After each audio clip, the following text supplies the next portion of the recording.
I have a question. Why do I never eat before starting these videos? I'm like, how am I expected to speak full sentences, speak well, be friendly if I haven't eaten? I feel like, what time is it? It's 3:30. This is much later than I usually film. I usually like to film earlier in the day, and I am hungry. But I'm going to a big dinner tonight, so I think I might just peck at something until I make it.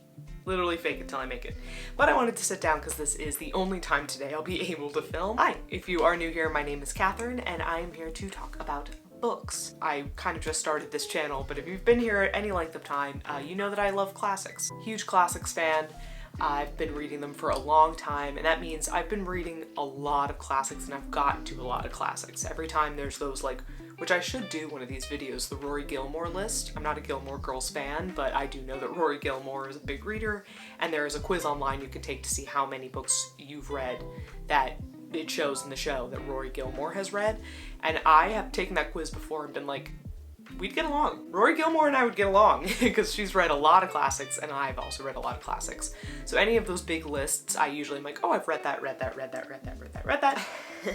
But then there are some that when people ask me, they're like, oh yeah, you've read that one because you've read a lot of these. And I'm like, oh, actually, like that's actually one I haven't gotten to and I haven't read. People are like, what? So there are some very like seminal classics, very standard classics, at least in my mind, that I still have yet to get to. Will I get to some of them?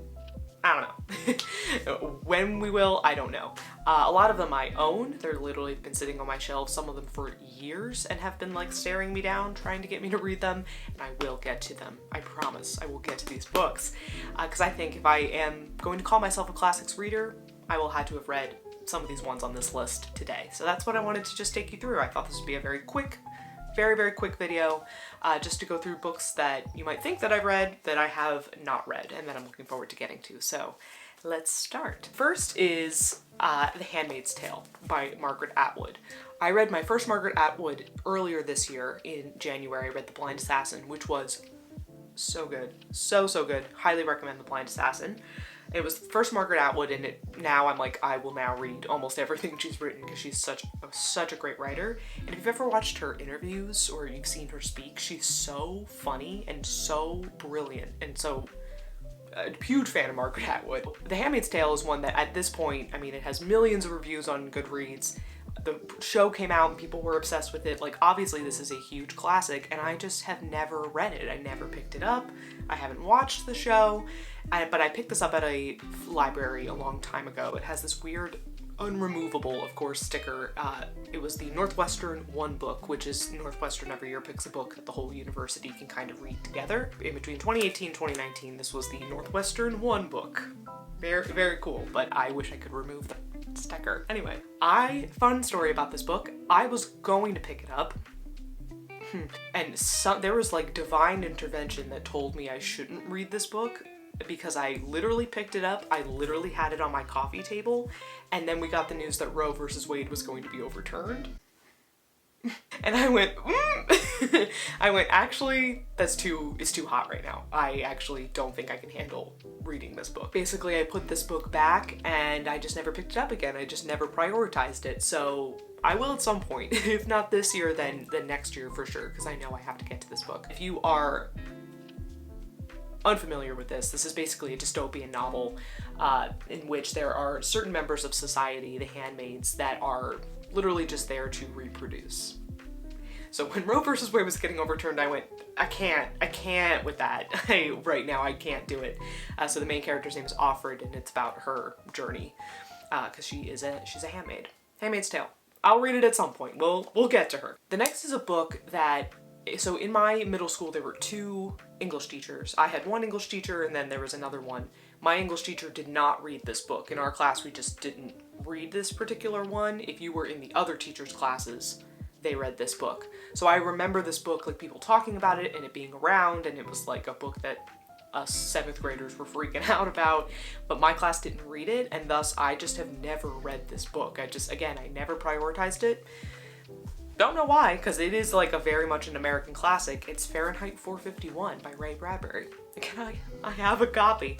Just haven't read it. I picked this up in a little free library and I really love this edition because I think this is just a brilliant, it's a book as a matchbook. I just think that's a brilliant concept. This also being a dystopian novel in which books are banned, books are burned, and we are a little too close. Maybe I haven't read these because they all feel a little bit too close to where we're headed as a society, and I feel a little scared. And it's, yeah, about Guy Montag. He's a fireman and he has to destroy books.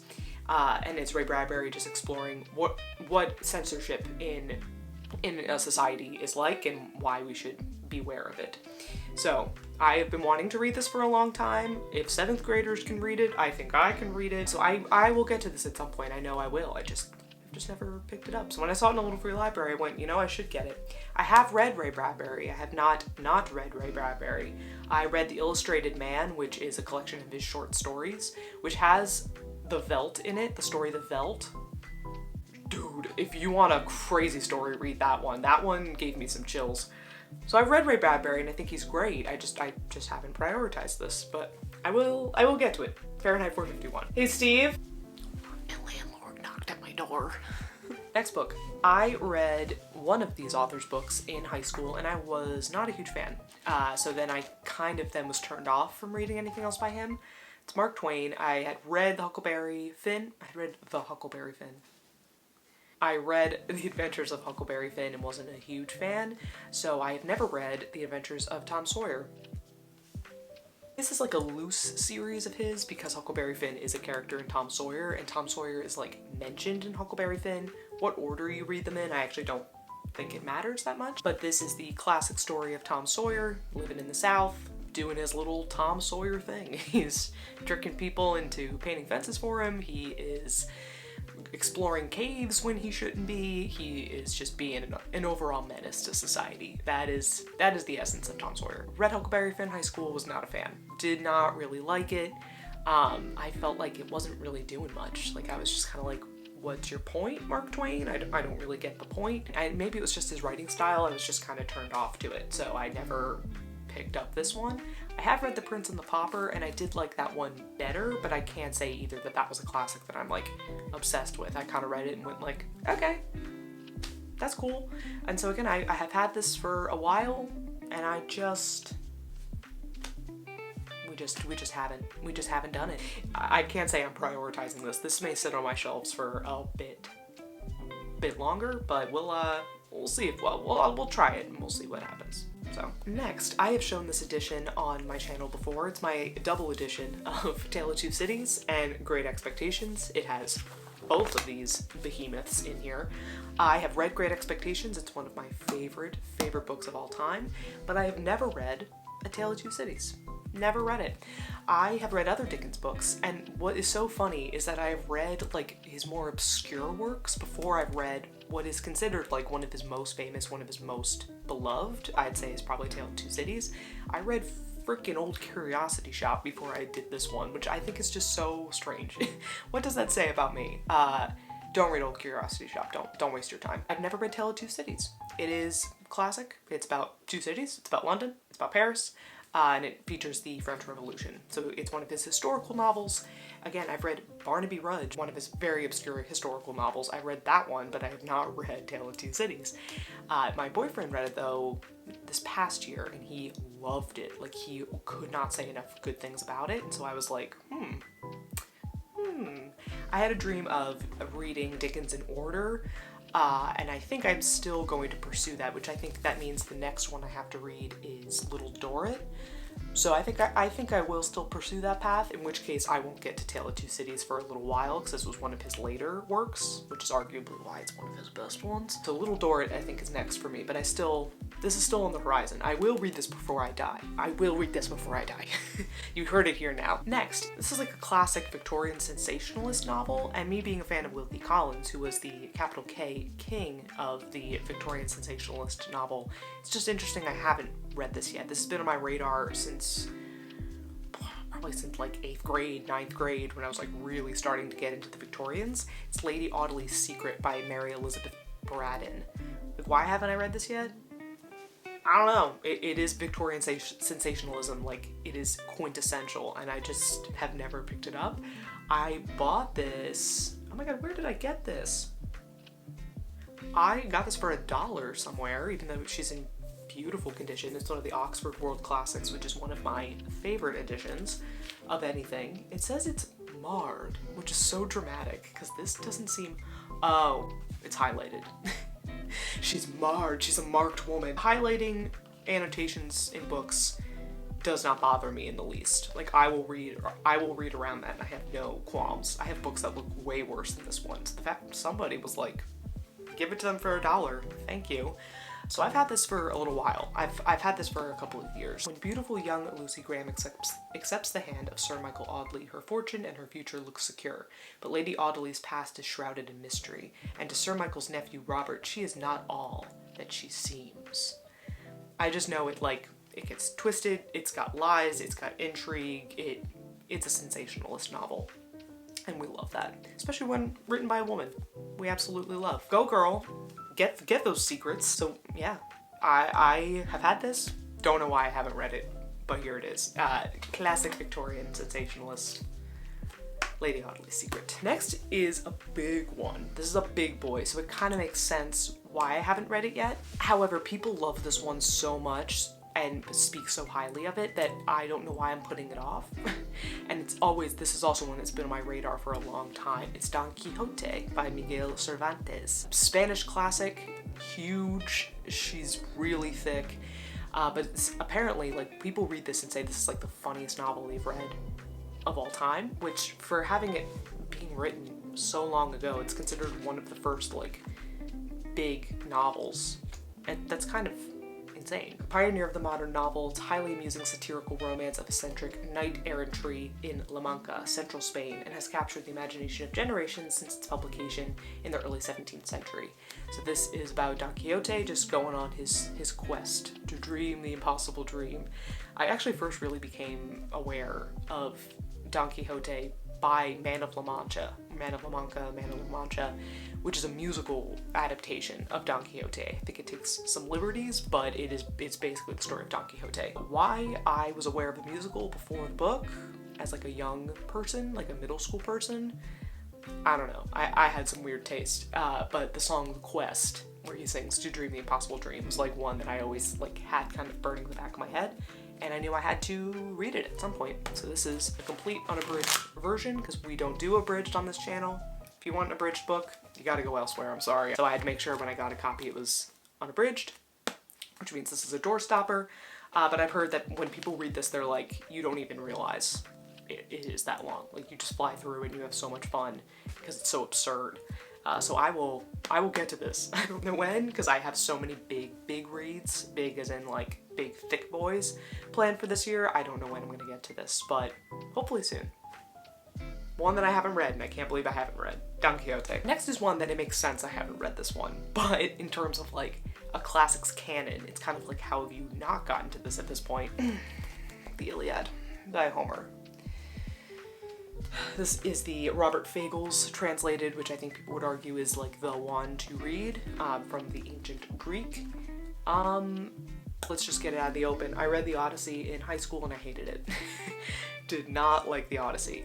Here I was going like, oh, this is gonna have all, because I loved Greek myths. I was that kid that like had the Greek myth book and was like really into all of the Greek goddesses and gods and the myths. I had a CD that read stories to me on the Greek myths, loved them. So when it was freshman year of high school and they're like, we're reading the Odyssey, I was like, fantastic, we already love this stuff. And I was bored to tears. I was just, maybe it was a bad translation, I don't know, but I was bored to tears. And that's hard to do because the Greeks came up with some really good stories. So I then knew that there was the Iliad, which technically comes before the Odyssey, but I always was like, no, I don't want that. Homer, sorry, bud. No, like I'm not doing it. But in recent years, I've been like, you know what? Like, let's just like get a copy of the Iliad. Let's just like keep it around. And I could be inclined to pick it up at some point. She's pretty big.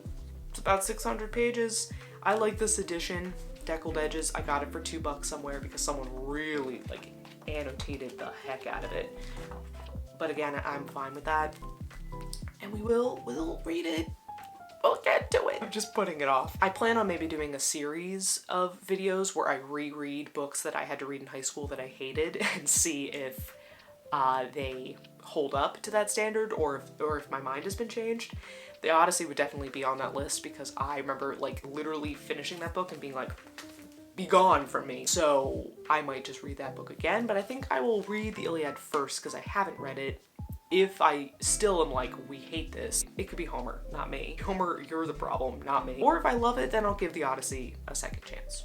So, well, we'll see. We got her hanging around. I got her for $2. You know, we'll see. The next is its own little section of children's classics I've never read. My mother worked in children's publishing before she had me and I ended her career, but she worked in children's publishing, so I grew up reading a lot of really great books. Like my mother made sure I was reading some of the best of the best. However, some just slipped through the cracks. There were some of these that just never made it to me. I never read them. We didn't have them. Maybe we had them around the house, but we just never read them, or I have no memory of reading them. I read, not in 2023, but in 2022, I read Anne of Green Gables, which was 5 stars, beautiful book. If I have children, they're reading it, I don't care. I was obsessed with it, and I told my mom, I was like, oh my god, I loved Anne of Green Gables. She was like, oh, well, you read that one. And I was like, no. I was like, me as a full-grown woman in her 20s, it was the first time I read this book and I was obsessed with it. Had I read it as a child, it probably would have become my entire personality because I loved it so much and I could like feel my inner child connecting with Anne so much. So I was like, no, didn't read it. We certainly did not read it. I would have definitely had memories of this book. There are just a couple books like that where I think she might think I've read it as a child, but I did not read it as a child. One of which being a story that I grew up loving. I watched the Disney movie and then the live action movie of this. One of the best. Peter Pan by J.M. Barrie. I picked this up at a thrift store, got it for I think $2 or $3, and I thought to myself, you know, if I'm gonna own a copy of Peter Pan, I kind of want an illustrated copy. Like I kind of want to really hone in on the childhood aspect of it, the lost childhood aspect of it, and like indulge in like looking at a picture book. Cause look how cool those are. Like this is in the Lost Boys den. I just think that the illustrations in this were so cute and so well done that I was like, you know what?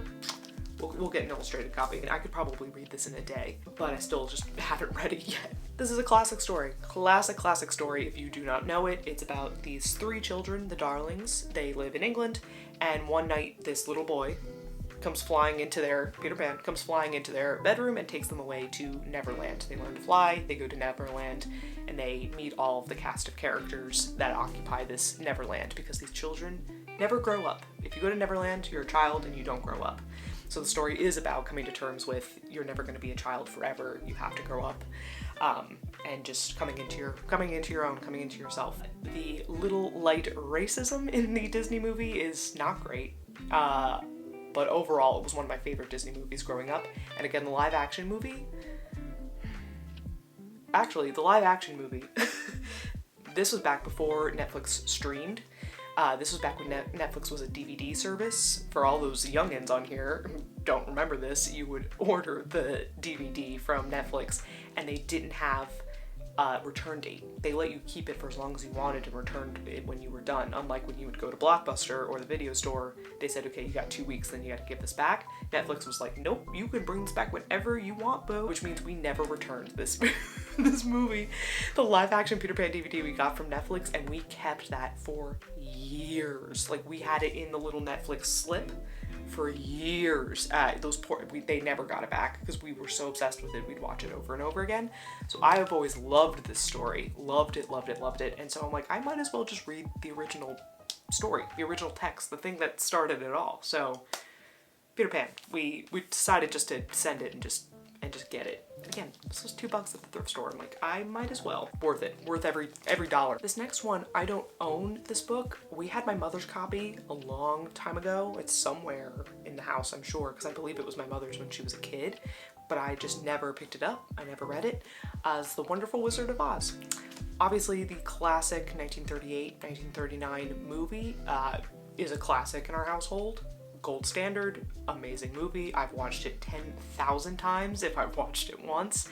Grew up loving it, and it's one of my mother's favorite movies of all time. So I'm obviously very familiar with the story. I just never read the book. I know the book, I think the movie may have taken some liberties. I know it might be a little bit different, but it's essentially the same story. Dorothy Gale, she lives in Kansas.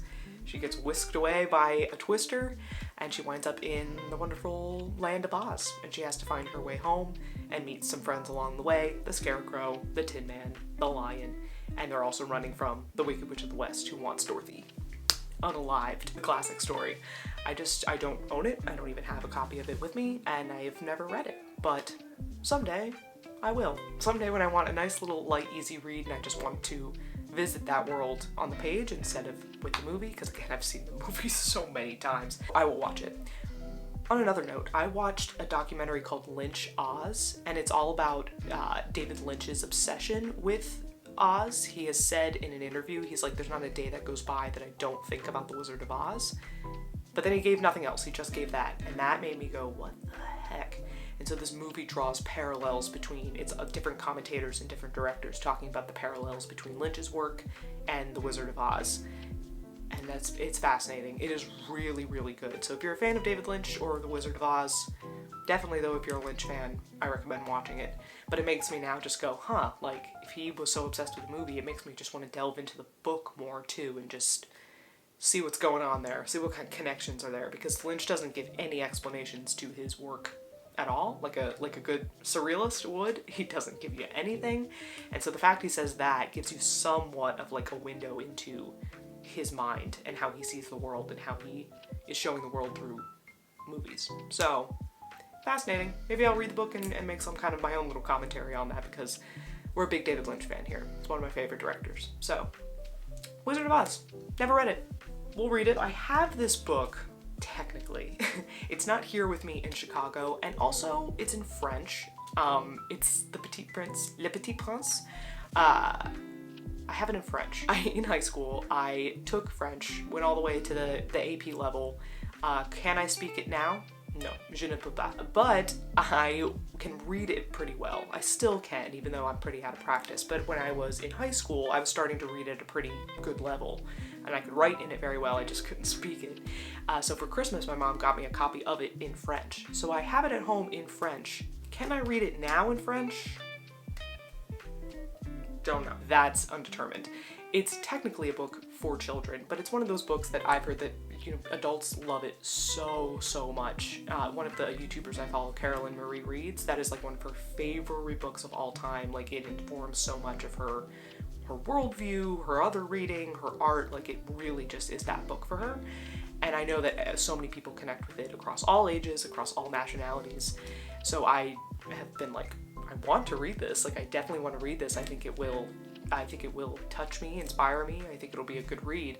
I just don't think I have it in me to read it in French now. I don't think I have the skill set anymore unless I really brushed up on my French. I think I need to get it in English. I'll keep the book, I'll keep the French copy, but I think I gotta get an English copy and just start with the English copy and then maybe work my way through. I should have read it in high school and I never did. So, oops. The last is a book that I have never read. Again, a children's classic that somewhere along the way I should have read it and didn't read it, but I am reading right now. I actually figured it's May, it's the perfect season for this book. It's The Secret Garden by Frances Hodgson Burnett. I'm so excited to read this because talk about a book that I really should have read a long time ago. I love this story. I watched the Disney movie growing up. My grandma had it on VHS, and so I'd go to her house and watched it, loved it, and I know the musical. Look up the musical. I believe it's like 1993 or 1994 it came out. Great musical and often overlooked, but so good.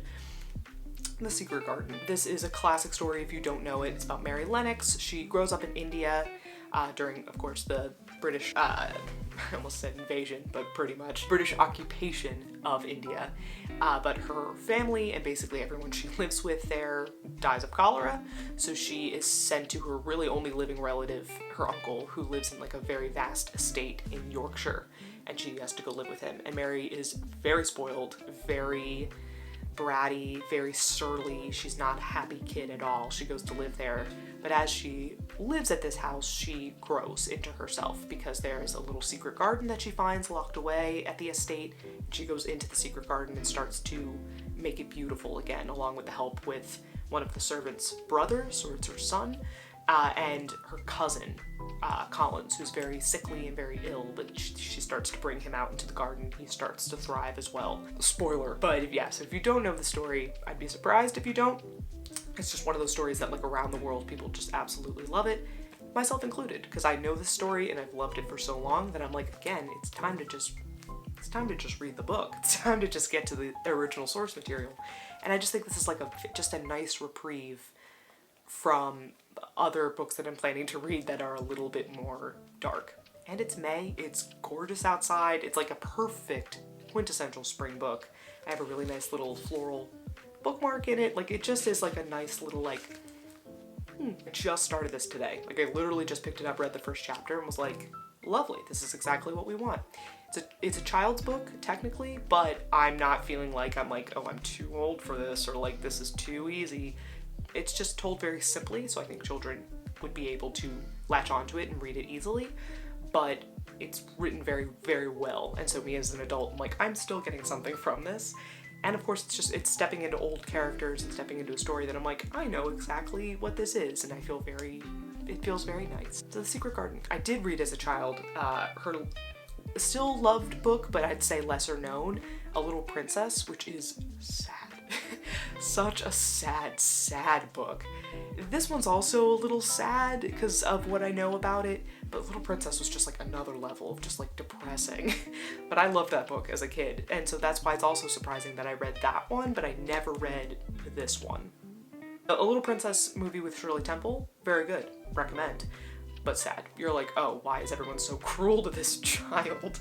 In this one, you're like, okay, well, this kid's kind of a brat, so I kind of see why they're a little bit like, all right, Mary.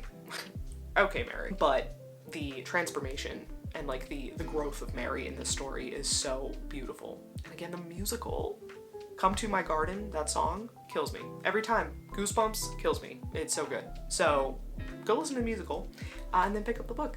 Excited. Very excited. Great. So, short, sweet video. I hope you enjoyed. Those are books that I cannot believe as a classics reader that I have not gotten to. If you have read these books, please let me know. Please make a case for the Iliad or Tom Sawyer, because right now, my motivation for that, please make a case for them. Or if you've read any of these others, please let me know how you felt. Are there any books as a classics reader yourself that you're like, I haven't gotten to and I don't know why? Would love to hear about it. And thank you to all those who have been watching my videos, who have subscribed. I really, really do appreciate it, and I love having you here. Keep commenting, because I love meeting you folks and talking to you. It's been fantastic. So yeah, that's my little video. I'm gonna go eat. I'm starving. I'm literally like shaking right now. And I don't really know what I'm saying. I'm gonna look back on this footage and be like, girl, what are you doing? So I'm gonna go eat something, and I'll see you in the next one. Bye.